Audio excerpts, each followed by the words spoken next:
E aí, pessoal, sejam muito bem-vindos a mais essa revisão do Se Liga. É tempo de aprender mais. Hoje, a gente vai mergulhar de cabeça numa pergunta que tirou o sono dos gregos e romanos e que, olha, ainda mexe com a gente até hoje.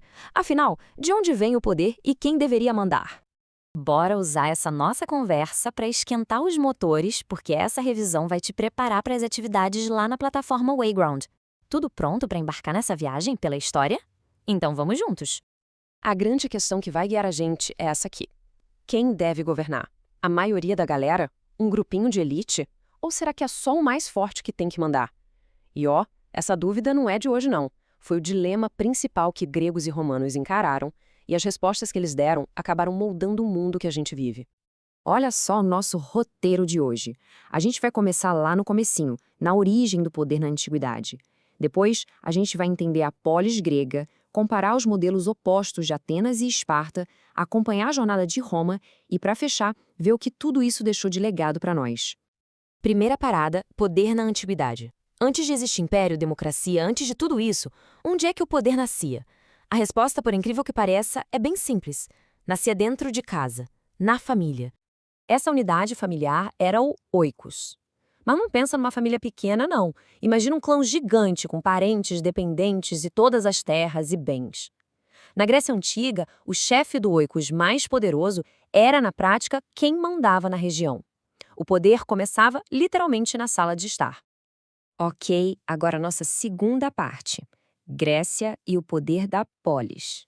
Essa estrutura de família foi evoluindo até virar uma coisa totalmente revolucionária, a cidade-estado. E é aqui, na polis grega, que a ideia de política como algo de todo mundo nasce de verdade.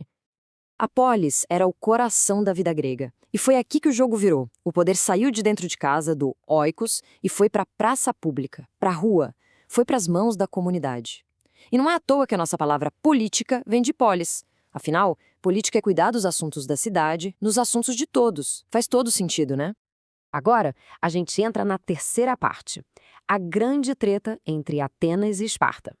Dentro desse universo de cidades-estado, essas duas se destacaram com respostas completamente diferentes para a nossa pergunta inicial sobre quem deveria governar. De um lado, Atenas, que apostou tudo na democracia, o poder na mão do povo, do demos. A ideia era que os cidadãos discutissem tudo abertamente.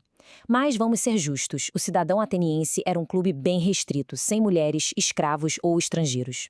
Do outro lado, Esparta, que foi de oligarquia, poder para poucos. Uma elite de guerreiros era comandada por um conselho de anciãos e 2 reis. Então era a filosofia e o debate contra a disciplina e a guerra. 2 mundos que não se bicavam. E para entender bem o que era essa oligarquia espartana, olha só essa pirâmide. No topo, mandando em tudo, você tinha só 5% da população, que eram os espartanos de verdade. Abaixo deles, os periecos, que eram livres, mas não tinham voz. E na base, sustentando tudo, 85%. 85% da galera eram os ilotas, que trabalhavam sem ter direito a nada. Era um sistema super desigual, construído só para uma coisa: manter a máquina de guerra sempre afiada. Agora vamos para a nossa quarta sessão. A gente sai da Grécia e desembarca em Roma para ver uma história diferente, a de um poder que foi crescendo, se expandindo e se concentrando de um jeito que mudou o mapa do mundo para sempre. A história política de Roma é uma verdadeira montanha-russa. Começou como uma monarquia, com reis. Mas a elite, os patrícios, se cansou de dividir o poder e em 509 a.C. derrubou o rei e criou a república, onde o Senado mandava. Só que Roma cresceu tanto e teve tanta guerra civil que esse sistema não aguentou. E aí, o poder voltou a se concentrar, mas dessa vez numa figura ainda mais forte, o imperador. E aí acontece uma coisa bem curiosa, um paradoxo.